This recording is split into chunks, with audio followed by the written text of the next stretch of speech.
The water had been rationed on Station Caldera for 11 months, and nobody outside its walls knew. That is the sentence worth sitting with before anything else. 11 months. Roughly 330 days of engineers quietly adjusting pressure outputs and administrators quietly adjusting ration allocations, and a station council quietly deciding, at the end of every week's meeting, not to broadcast the situation on open channels because the last time a station had announced a failing life support system, two species had withdrawn their trade contracts within the week, and the station had collapsed before anyone came to help. So Caldera stayed quiet. And the rest of the galaxy, busy with its own crises and its own collapsing trade routes and its own species arguing in its own assembly chambers, stayed quiet back. And the water got rationed 1 percentage point at a time, and nobody fixed it and nobody came. This is what the galaxy had become in 300 years of managing itself without humanity. Not wicked, not cruel, simply exhausted and fractured and increasingly good at not looking too closely at things it did not know how to fix. Humanity, it turned out, had spent 300 years becoming very good at fixing things, at the cost of almost everything else. The question, when 31 ships dropped out of fold space at the edge of charted territory and held position and began to broadcast on a frequency the galaxy had not heard since before most of its current citizens were born, was whether what humanity had become was something the galaxy could use, or something it was afraid of. Or both in the specific combination that tends to produce the most complicated outcomes. The answer, as it happened, was a list, 43 items long, and an offer to start with whichever one was most urgent.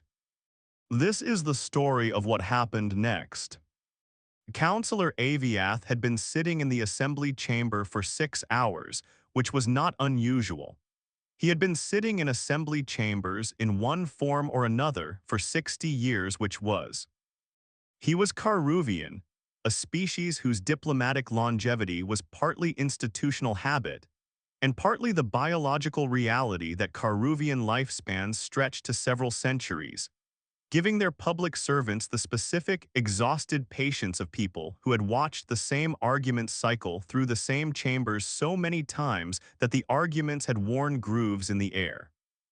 His compound eyes, 8 of them, arranged in 2 horizontal rows across a wide, flat skull, could track multiple conversations simultaneously without turning his head, which had been enormously useful during his first decade of assembly service and had since become primarily a way to witness more of the dysfunction at once. His mandibles, narrow and articulate, moved slightly when he was troubled. They had been moving almost constantly for the past year. The chamber itself was a structure that had once, in photographs from its opening ceremony, looked genuinely impressive. A tiered circular hall, 40 meters across, built from a pale stone, the Carruvian home system mined specifically for architectural prestige, with a central floor and rising galleries where species delegations occupied positions determined by a seating negotiation that had taken 11 years to complete. That negotiation was the last time the Assembly had reached a genuine consensus on anything significant. The stone, in the decades since, had acquired the particular institutional gray of buildings that are cleaned but not loved. The galleries were full, which meant the arguing was loud. The arguing was always loud. The Karudi delegate, a large, red-scaled being whose species communicated partly in subsonic vibration, which meant every point it made was physically felt by the people within 10 meters of it, was making a point about a trade route that had not meaningfully operated in 8 months, because the private fleet that controlled its central junction had tripled its transit fees, and most of the colonies dependent on it could no longer afford to use it. The Sohari delegate, a smaller, silver-feathered being whose people were one of the species most directly affected by the route's collapse, was making the counterpoint at a volume suggesting genuine distress. The Marath delegate, tall, pale-skinned, with long, multi-jointed fingers that habitually moved when their owner was thinking, which was always had stopped speaking entirely and was staring at the wall with the expression of a being who has attempted to explain the same problem 7 times, and arrived at the conclusion that the problem, not the explanation, needs to change. Aviath understood the Marath delegate. He felt the same way most days. Below the main floor, at the translation desk, a semicircular bank of screens and audio feeds that converted the chamber's layered, species-specific communication into a unified diplomatic record sat Vera. She was young F. Or her post, the older translators had seniority she would not catch for a decade, which meant she received the assignments nobody else wanted, including assembly sessions where the arguing was likely to be long and the substance was likely to be thin. She did not resent this. She was still at this stage of her career, one of those people for whom the record mattered, who believed that what got written down shaped what got remembered, and that what got remembered shaped what eventually got done. The older translators had explained to her, patiently and more than once, that this was an idealistic position. She kept believing it anyway, which was either a strength or a problem, and she had not yet determined which. She kept secondary screens active during sessions. Her trainer had called it a waste of attention. She had kept doing it anyway, for the same reason she cared about the record. Because things happened on secondary channels that did not happen on primary ones, and the difference was worth watching for. The alert appeared on the secondary screen at the 43rd minute of the current session, in a corner of her display dedicated to long-range sensor relay output, the kind of channel that transmitted automated drift reports from dead probes and was not, under any normal circumstance, the source of anything worth interrupting a session for. The first reading was a mass signature, large. The second came in 4 seconds later, the third in 11 seconds after that. Then 14 more in under 4 minutes, all dropping out of fold space in a formation the automated classification system processed, reconsidered, and filed under a category that translated roughly as unidentified pattern not found in current registry. Vera pulled the reading to her main screen without fully deciding to. The ships were enormous, not warship large in the way the current galaxy's weapons of deterrence were large, that long predatory geometry of things built to threaten something else. These ships were large the way something built to carry and sustain and last across enormous distances is large, with the particular squared-off practicality of structures that were meant to work rather than intimidate. They moved in a formation she had never seen, tight and deliberate, each ship holding position relative to the others, with a precision that the standard registry's navigation analysis tool processed as non-standard, high-confidence coordinated flight, which was the system's way of saying it recognized the intent without recognizing the method. She ran the silhouettes against the current registry. No match. She ran them against the historical registry going back a century. No match. She went further, kept going. At 290 years, the system returned a partial match and flagged it with an archival confidence rating of 62%, which meant it was uncertain enough to be wrong and certain enough to take seriously. Vera sat very still. She looked at the match. She looked at the formation on the secondary screen. Then she stood up in the middle of a session where nobody stood up and said in a voice that came out considerably steadier than she felt, "Counselor, there is something on long range." Aviath looked at her with the specific patience of someone who has managed interruptions for 60 years and considers them a category of event rather than a human equivalent reaction. "We are in session, Vera." "I know," she said. "I think you need to see this anyway." He saw it. The chamber went quiet, which it had not been in months. Every delegate, the red-scaled Karudi, the silver-feathered Sohari, the pale, long-fingered Marath, the dozens of others filling tiers that had been arguing since the morning, stopped and looked at the projection Vera had pushed to the main screen. 31 ships at the edge of known space, holding position, broadcasting on a frequency the galaxy had not heard in 3 centuries. An old archivist in the back of the gallery pulled up a file on her personal terminal and went very still. Vera worked through the signal's language slowly, cross-referencing archived records, rebuilding a grammar that had not been entered as active in over 200 years. reconstructing meaning from fragments that had the quality of things preserved not because anyone expected to need them again, but because something in the recording institution had been unwilling to delete them entirely. It took 6 minutes.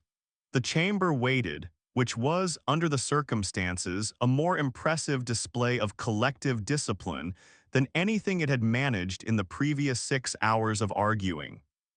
When she had it, she read it aloud without comment, because she understood, in the way that good translators understand without being taught, that certain words land differently without a frame around them. We are the returning fleet of Earth. We have come back. We would like to speak with whoever is currently in sea.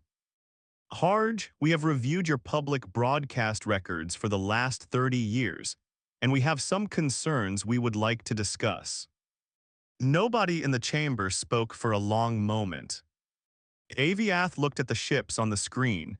His compound eyes were still. His mandibles were still, which was itself unusual. Then he said quietly to no one in particular, "Humanity has been gone for 300 years. "Oh yes," Vera said. "They were a footnote," he said. "A developing species. They had not even joined the assembly when they disappeared." "Oh yes," Vera said. "And now they have concerns," Aviath said. Vera looked at the screen. The ships had not moved. They were not requesting permission to approach. They were not waiting for a formal welcome. They were simply present, patient, and enormous and quiet, the way something becomes quiet when it no longer needs to make noise to be taken seriously. "They have been gone for 300 years, Vera said slowly. "And the first thing they said when they came back was that they have been watching our broadcasts and they are worried about us." The chamber held its silence. Outside in the dark between stars, the human fleet waited. They had learned patience in a place the galaxy could not follow. They had time. What they did not have, what they had crossed 300 years of silence specifically to find, was a reason to wait much longer. Nobody on the human fleet was celebrating. Dara Osei stood at the observation window of the lead ship and looked at Station Caldera the way a person looks at a house they grew up near that has since been lived in by strangers, familiar in shape, unrecognizable in feeling. She had a file open on the screen beside her. Not a tactical report, not a navigation chart. A list 43 items long, representing every critical system in the galaxy's public broadcast data that was failing or already broken, or on a trajectory that made failure a matter of time rather than possibility. 17 collapsing colony water networks, 4 dissolved medical supply chains, 2 species approaching active conflict over a resource neither had the technology to process correctly, which meant neither would benefit from controlling it and both would lose people trying.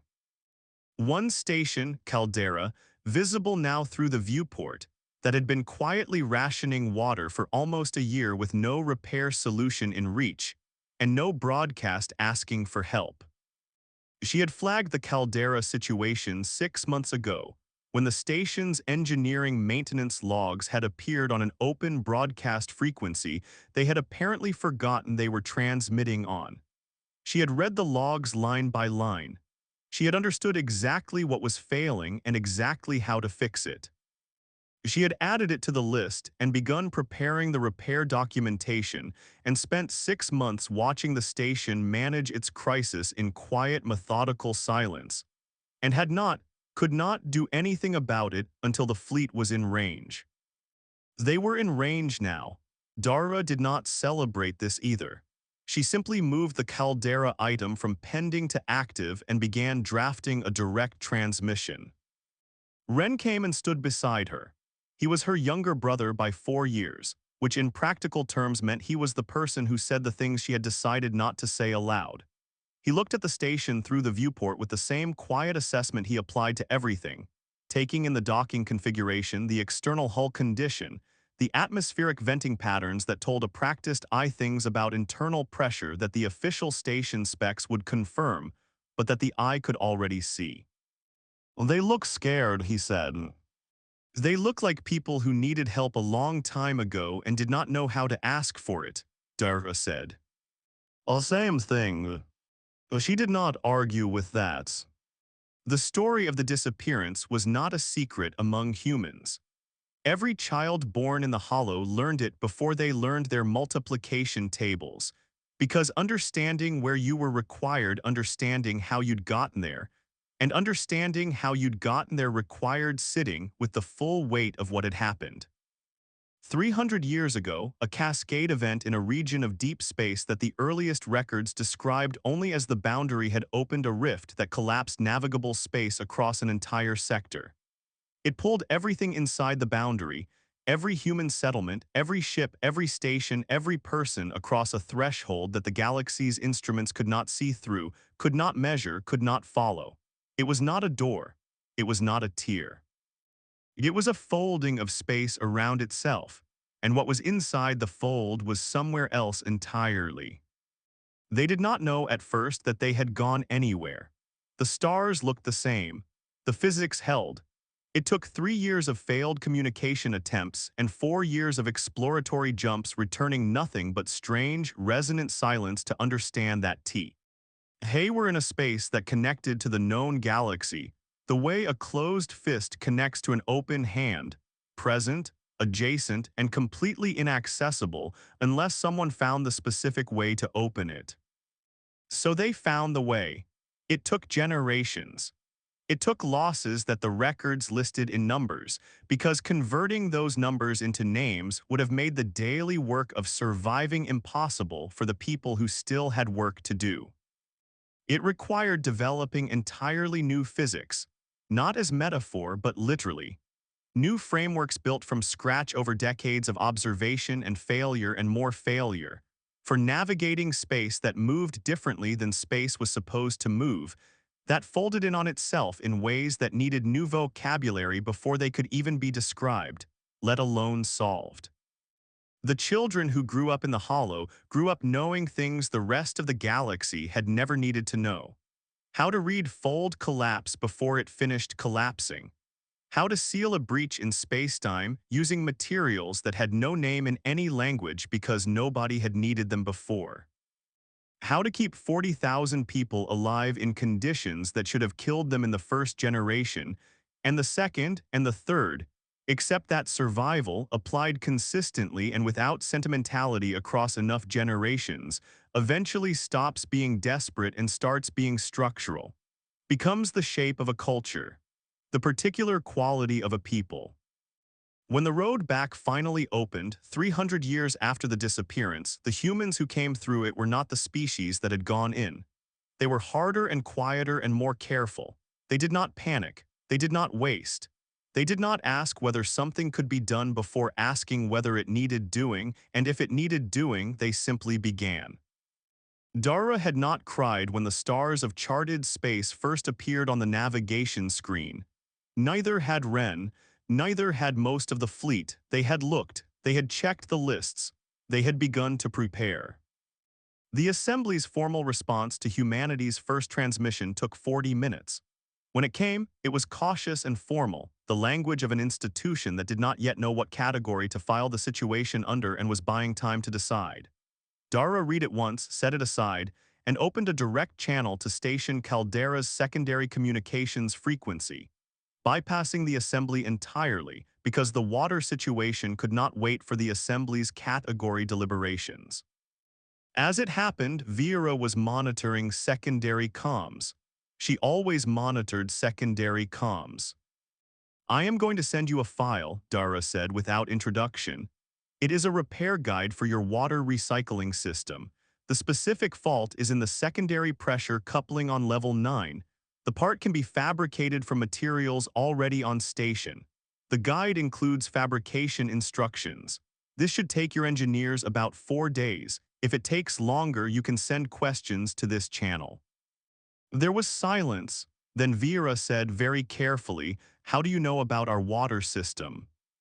"Your station's maintenance logs have been broadcasting on an open engineering frequency for 8 months, Dara said.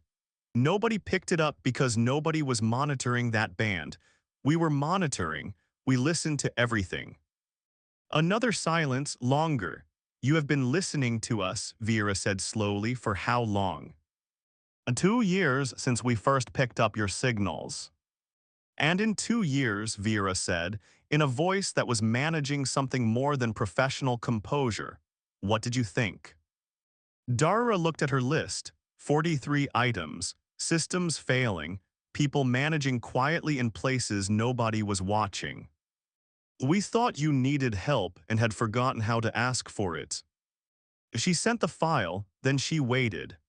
Outside, in the space between Caldera and the human fleet, Admiral Breck's warships were moving into formation. Breck was a Thurvari, a species whose military culture had filled the power vacuum left by the general deterioration of the last century with an efficiency that its own civilian government occasionally found alarming. Physically imposing even by Thurvari standards, with a dense, layered exoskeleton that ranged in color from charcoal to deep amber depending on rank, and which served as both natural armor and biological status indicator. The darker the plating, the longer the service record. Breck's was nearly black. His ships were large, well-armed, and organized with the clean logic of a force that had been on active patrol for decades and had never been genuinely surprised. He had spent 40 years building a record of successful standoffs. He was not interested in ending that record today. The human fleet was unknown, its capabilities unassessed, its purpose unclear. But it had 31 ships of unknown specifications sitting in space that his formation controlled, and 6 hours in his broadcast warning to remove them before he made their removal compulsory. The human fleet did not respond to the warning. It did not raise shields. It did not change course or formation or transmission pattern. It did exactly nothing that Breck's tactical framework had a category for, which was worse in his experience than the things it did have categories for. Then one ship peeled off from the main formation, small, unmarked, moving not away from his fleet but toward it, which made no sense. And things that made no sense bothered Breck in the specific way that 40 years of certainty makes the unexpected feel like a personal challenge. His tactical officer, a young Karudi named Peth, was already reading the transmission.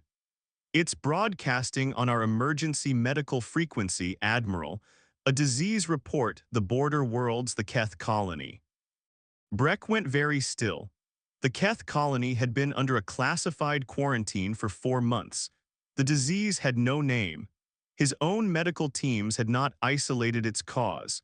He had not made the quarantine public because public Karudi quarantines had a documented history of producing trade partner withdrawals before any offer of help had time to arrive. How do they know about Keth? He said. Peth had no answer. The small human ship held its position at the edge of Breck's formation and kept transmitting. A full medical analysis of the outbreak, a complete treatment protocol, a materials list, and a plain language note that if the Karudi fleet needed the physical supplies delivered rather than just the data, the human fleet had them on board and could complete a transfer within the hour. Breck looked at the transmission for a long time. He looked at his weapons array. He looked back at the transmission. Then he looked at the 3 ship commanders in his own fleet who had already quietly downloaded the full protocol without being instructed to, and decided, in the specific way that 40 years of clear tactical thinking produces a certain clarity about the limits of what tactics can actually accomplish, that he was not going to fire. He did not broadcast this decision. He simply adjusted his formation posture slightly in a way that communicated hold rather than advance, and let the situation develop. The standoff did not end with weapons. It dissolved from the inside, one quiet act of usefulness at a time. Solon did not want to come before the assembly. He was 140 years old, which for a Mareth, tall, pale-skinned, built for the particular low gravity of their home system, with 8 long-jointed fingers on each hand that never fully stopped moving when their owner was thinking, was not especially remarkable. But the corridor from his docking bay to the assembly chamber was long, and his legs had developed strong opinions about long corridors in the past decade. He told the assembly aide who knocked on his door that he was a merchant, not a witness, and that whatever the assembly needed from him they could come and say to him directly. The aide explained that he was the only living being in the station with direct personal experience of humanity before the disappearance. Solon looked at the aide for a moment, considering this, then picked up his cane and began moving toward the corridor. If the assembly had finally, after 300 years of filing humanity under footnote, developing species status, absent, decided to ask the right question, the least he could do was go and answer it. The chamber was quieter than he expected. Every seat filled, every screen active, and on a small secondary display at the back, the kind of screen typically used for translation overflow, the face of a human woman was just visible. Watching. She had not been invited and nobody had told her to leave, which Solon recognized as the particular shape of an authority nobody was currently prepared to challenge. He sat in the witness seat and looked at the chamber. "You want to know what they were like," he said, without waiting to be asked. "I will tell you, but I want to say first that whatever you are picturing, you are almost certainly wrong, and whatever your records say, they are incomplete." 300 years ago, Solon had been a young merchant with a ship that broke down more than it should have, and a trade route through the outer lanes that required passing through lightly traffic systems where help, if needed, would be slow. A drive failure in one such system left him limping toward the nearest inhabited point on his charts, which happened to be a small human way station. Not his first choice, because humans were young then, their technology behind most of what the galaxy used, their equipment improvised, and their settlements modest. He had gone because it was there, and because his alternatives were worse. What he found was a crew of 12 humans in the middle of a 16-hour repair cycle on their own equipment, and a supervisor named Orin who took one look at his ship's manifest, asked two questions, and immediately redirected 4 of her crew to help him. He had been in the outer lanes long enough to know this was unusual. He asked why.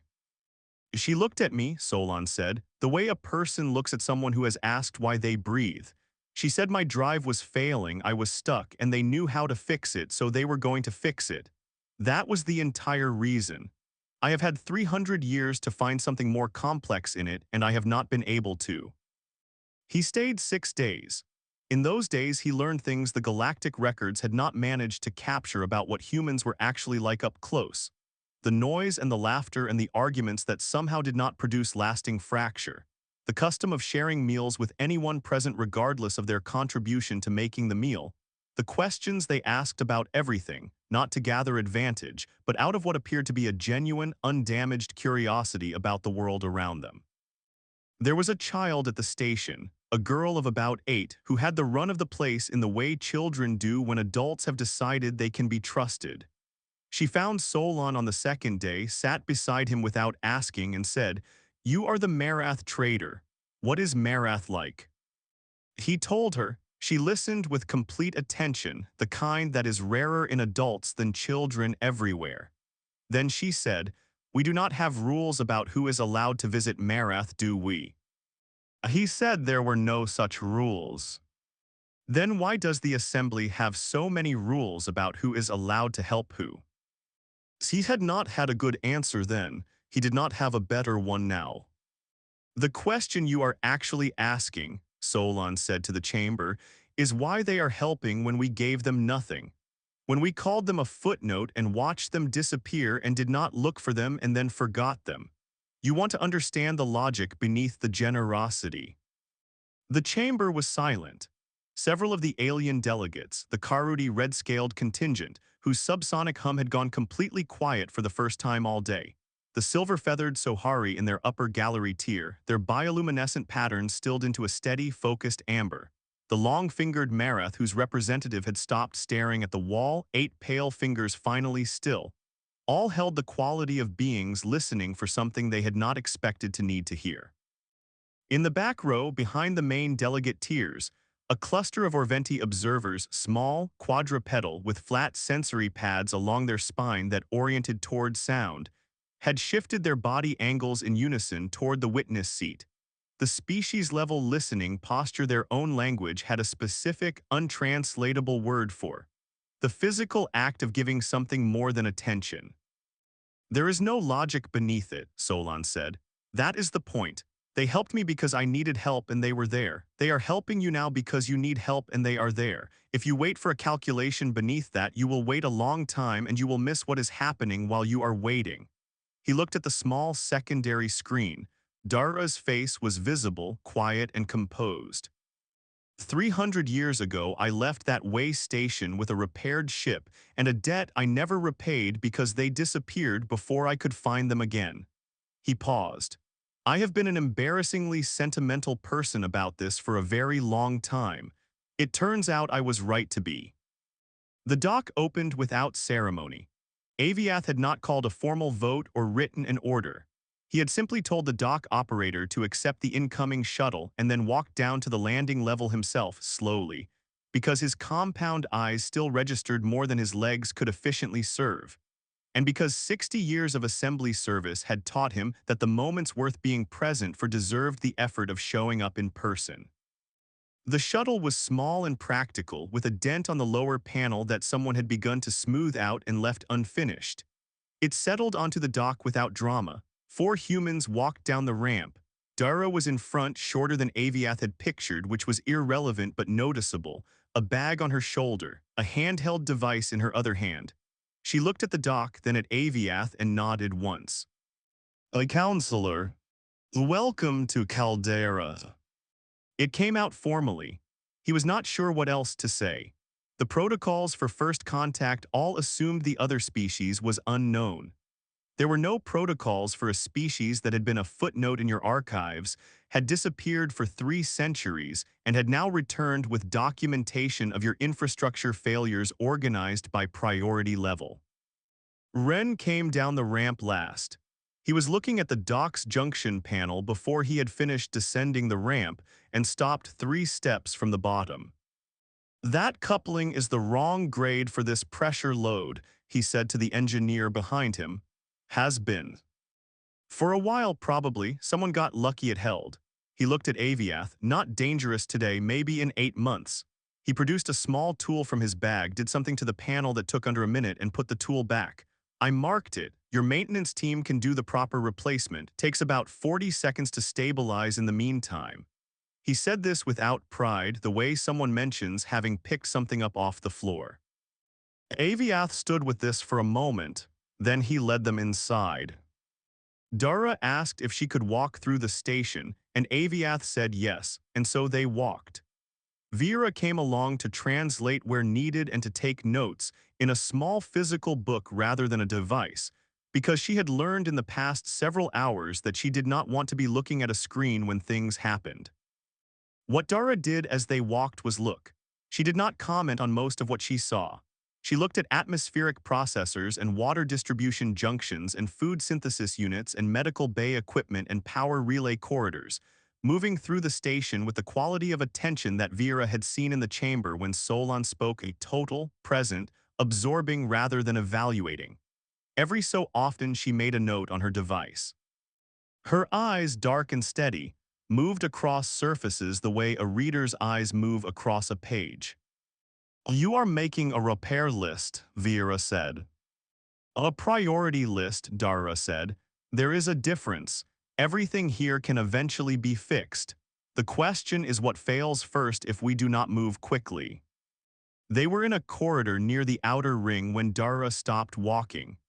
The station's age showed here in the walls, panels replaced at different points with slightly different materials, a faint vibration in the floor that should not have been present, a discoloration pattern along 3 consecutive sections. Your outer hull has microfractures in sections 7 through 11, Dara said, not structural yet. In approximately 14 months, given current temperature cycling, 2 of them will reach structural significance. Atmospheric containment in this section will fail not catastrophically, but enough that you will need to evacuate the outer ring and conduct emergency repairs under pressure. She paused, which will cost considerably more than fixing it now. Vera looked at the wall. She had walked past it for 3 years. How do you know that from standing in a corridor? The vibration pattern in the floor, the way the pressure reads differently in this section compared to the adjacent one. The discoloration on those three panels means they were replaced after the fracture began rather than before, which means the original fracture has been propagating undetected. Dara glanced at her. We spent 300 years living inside a rift that wanted to kill us. You learn to read what structures tell you before they decide to tell you loudly.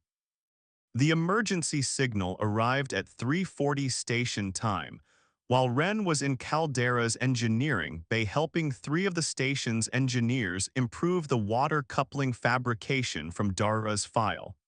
He heard the alert, and he was moving before he had finished reading it. A colony ship called the Avon's Rest. 40,000 Sohari aboard silver-feathered light-boned, a species that had built some of the most active colony fleets in the outer sectors over the past 2 centuries, whose people communicated partly through bioluminescent patterns in their feathers that shifted with emotional register, and which now in Caldera's assembly gallery were cycling through a pale, rapid flicker that every Sohari in the room would have recognized as the specific involuntary light pattern of shock being held under control. 3 days from their destination, a fold corridor that had begun to destabilize beneath them while they were inside it. Fold corridor failure was not survivable. Every species in the current galaxy knew this, not as theory but as institutional history, the stories, the lost ships, the specific way that collapsing fold space killed everything inside it with a thoroughness that left nothing to recover. The physics did not permit survival. The physics permitted only the attempt and the attempt's failure and the absence that followed. Aviath received the signal and sat with the weight of 40,000 people in a place no rescue could reach. He had been sitting with similar weights for 60 years, and they had not become lighter. Then the door opened, and Dara was already in the room. She had the signal data on her tablet and was already reading it. Her face had changed, not into fear, but into the specific expression of someone making decisions rapidly and in sequence, each one producing the next. She looked at Vera. "What is the corridor designation?" Vera gave it. Dara transmitted to the fleet. Then she looked at Aviath. "We are going in." The Karudi delegate, whose subsonic register was already elevating, said loudly T. Hatfold corridor collapse was not survivable, and that sending ships in would add to the casualties, and that the rational response was to prepare for the loss and focus resources on the living. It was a coherent argument. It was the argument the galaxy had been making to itself for 300 years every time something impossible appeared on the horizon. Dara looked at the delegate with an expression that was not unkind, and not uncertain and not negotiating. "The rational response," she said, "is to go and get them." She left the room. Ren was already back on the fleet. He had moved the moment the signal came in, not because anyone told him to, but because 40,000 people in a collapsing corridor was the kind of problem that moved you whether you chose to be moved or not. He was in the pilot seat of a mid-range rescue ship with 2 engineers and a navigation specialist named Noah, who had grown up in the Hollow and had more logged hours in destabilized fold space than most current navigators had in stable space combined. Noah had 3 screens running simultaneously and was working across all of them when Ren sat down. "Type 4 degradation," she said without looking up. Her hands moved across the navigation console with the specific economy of someone for whom these controls were not a system but an extension. "Corridor contracting from both ends. Midpoint is still stable. We go fast, we go straight, we don't stop to recalculate. We have a window of about 4 hours to reach the ship and pull it back before the midpoint collapses. And when the midpoint collapses, the space folds over itself," Noah said. "Nothing inside survives that." "Our ships are built for fold-adjacent navigation," Ren said. "We have done this before," Noah said. "Not exactly this, close enough." 3 human rescue ships entered the corridor. 12 more held position at the entrance, tether lines extended navigation anchors that the rescue ships could track back out through space that was actively trying to become a different shape. It was not a guarantee. It was a method. In the hollow, the difference between those two things had narrowed over 300 years to something functional. Inside the corridor, the stars shifted. That was the only way to describe fold collapse from the inside. The geometry changed, not suddenly but continuously, the way a sentence changes meaning when words are rearranged while you are still reading it. Noah did not predict the changes. She read them feeling the direction of each shift before it finished, adjusting the ship before the adjustment was needed, because prediction required time and time was precisely what the corridor was eating. Wren flew and did not speak and trusted her completely, which was its own kind of navigation. They found the Avon's rest in the second hour. It was drifting, its own navigation systems overwhelmed, a Sohari crew of 43 trying to hold a ship carrying 40,000 people in a space that was actively refusing to hold its shape. The docking was not clean, things broke on both ships. Wren fixed 2 of them without stopping the process. The third he left because it could wait and the corridor could not. They attached a fold tether directly to the colony ship, the same technology anchoring the 12 ships at the entrance, and pulled. It was not elegant. It was noise and stress readings climbing past Red and Noah calling adjustments every 40 seconds, and the corridor walls doing things that had no vocabulary in current physics, and were only survivable because 300 years of learning how wrong space worked had produced people who could hold steady inside it. They came out of the corridor entrance 2 hours and 51 minutes after going in. The Avon's rest came with them. In the assembly chamber, something happened that had not happened in the long, exhausted tenure of any of the delegates currently present. Spontaneous, undirected noise from every species in the gallery simultaneously. A layered, overlapping sound in a dozen different registers that had no diplomatic category and needed none. Solon, who had stayed in the back row because his legs had finally made a convincing argument against the corridor, sat very still and did not make any noise at all. He smiled the way a person smiles at something they waited a long time to see, and they are not entirely surprised it arrived, and that does not make it matter any less. Later, when the Avon's rest was docked and the medical teams had seen to the Sohari crew and the assembly had cleared enough for conversation, Aviath requested a private channel to Dara. She was on the lead ship. She looked, for the first time, tired, the kind of tiredness that comes not from the work, but from setting down the sustained focus that made the work possible. The assembly, Aviath said, choosing each word with the care of someone who has spent 60 years around language and is aware that some mom Zents require more care than others, would like to formally discuss humanity's place in the galactic community going forward. We are not going anywhere, Darva said. We are homes. Yes, Aviath said. Then slowly, with the effort of someone who has arrived at a thing they have needed to say and are not certain they have the right language for it. We should have looked for you when you disappeared. We should have tried harder. Silence on the channel, a few seconds. You did not know what you had until it was gone, Darva said.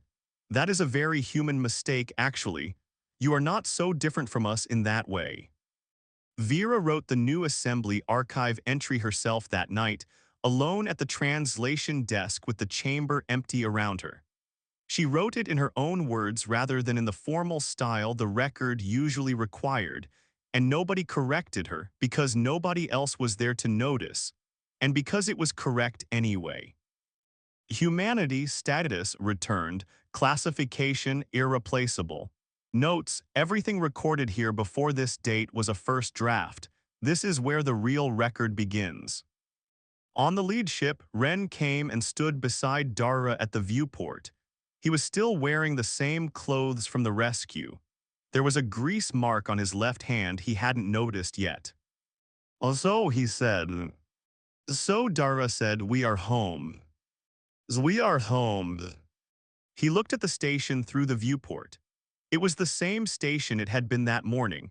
Cracked panels and pressure faults and hull microfractures in sections 7 through 11, and a water system now being repaired from the inside, and 11 months of rationing that was ending because someone had finally read the maintenance logs that had been broadcasting on an open frequency for 8 months while nobody listened. It was broken in 100 places. It was undeniably alive. And somewhere in its corridors, at a translation desk in an empty chamber, a young woman was writing a record that might, for the first time in a long time, be worth keeping. Dara looked at her list, 43 items. One of them was now resolved, the rest were waiting. She moved the Caldera entry to complete, opened the next item, and began to read.